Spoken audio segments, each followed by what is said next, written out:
Have you ever hit a moment in life when everything feels like it's about to collapse?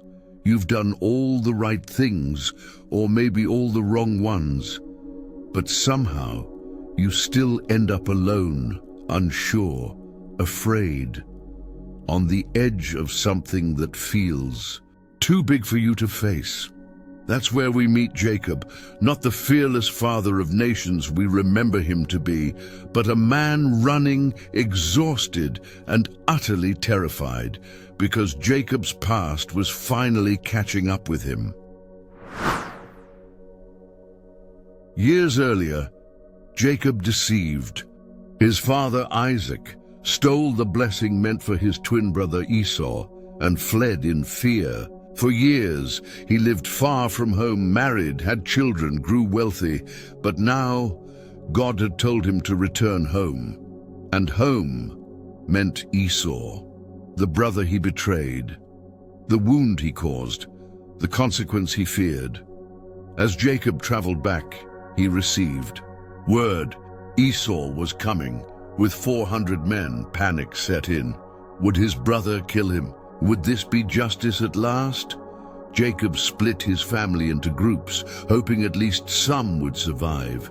Then he did something strange. He crossed a river alone, and there, by the river Jabbok, under the darkness of night, Jacob stood, utterly alone. And then it happened. A man appeared, sudden, silent, mysterious, and they wrestled. No introductions, no reason, just pure, raw struggle. Hour after hour, dust rising, limbs tangled, breath heavy, no words. Was it an angel, a dream, a manifestation of God? The Bible doesn't tell us exactly, but we know. Jacob was wrestling with something more than flesh and blood. Maybe it was the years of guilt. Maybe it was the weight of his name, Jacob, the deceiver.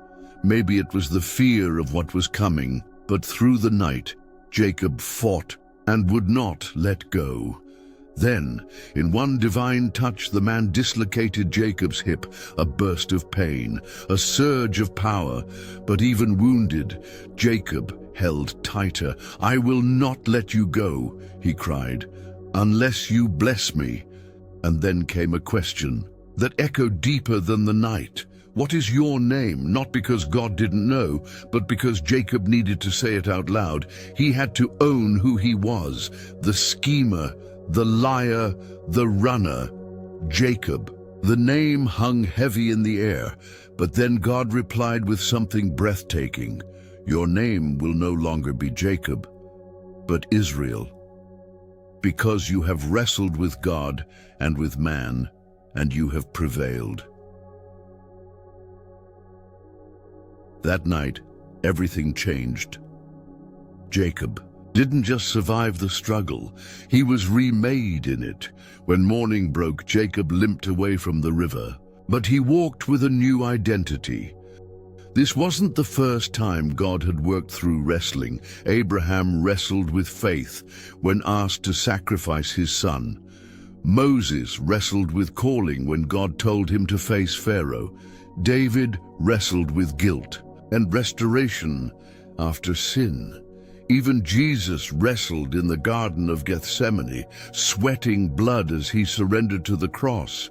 Wrestling with God isn't about rebellion. It's about transformation. Sometimes God brings us to a place of pain so we can finally let go of pretending. He breaks us to remake us. He wounds so he can bless. That limp Jacob carried was more than physical. It was proof he had met God and lived. Proof that the darkest night could lead to a holy morning. Proof that even deceivers can become fathers of nations. Maybe you're wrestling right now with fear, with faith, with forgiveness, with your past. Maybe you're at your own river Jabbok, alone in the dark, waiting for morning. Don't run from the struggle, because God is not just on the other side of it. He's in it, and when the sun rises, you might not be the same. You might still carry a limp, but you'll walk in a new name. Thank you for joining us today. If this message has touched your heart, don't forget to like, subscribe, and share it with someone who needs encouragement. Together, let's continue to find strength in God's unchanging promises.